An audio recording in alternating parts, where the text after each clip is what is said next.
11 étages en escalier, tout en verre, 177 unités locatives, c'est une tour d'habitation qui ne risquait pas de passer inaperçue en bordure du fleuve. Le concept architectural prévoyait l'intégration de la façade en briques de l'ancien monastère des Filles de Jésus qu'avait racheté le groupe Olymbec. Ça devait coûter autour de 36 millions de dollars. Or, avec l'impact de l'inflation post-pandémique, ça s'annonçait finalement pour être beaucoup plus dispendieux. Olymbec a donc choisi de laisser tomber. Le montage financier n'est pas prometteur, explique Robert Liebman, l'architecte d'Olymbec. Le marché, malgré le site qui est magnifique, n'est pas encore là. Vue magnifique, emplacement stratégique, occasion de redéveloppement résidentiel, les lieux se retrouvent finalement en vente. Olymbec n'exclut pas, s'il ne trouve pas preneur, de revenir avec un nouveau concept. Mais c'est sûr que c'était un projet de densification dans un moment où on est en pénurie de logements.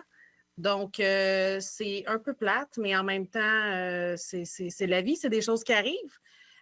Puis avec la vente du terrain puis du bâtiment, ben j'imagine qu'il va y avoir un autre projet. Quel sera-t-il? Seul l'avenir nous le dira, là. C'était un signe annonciateur de l'issue du projet. En 2022, la Ville avait accordé un permis de démolition partielle du bâtiment, valide pour 1 an, mais le promoteur ne s'en était jamais prévalu.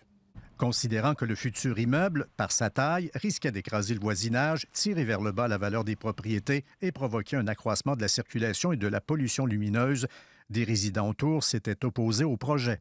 C'est sûr que c'est une très bonne nouvelle parce qu'on appréhendait là, le trafic, surtout le trafic dans la petite rue en arrière, puis le va-et-vient, la construction, tout. Fait que, non, on est très contents.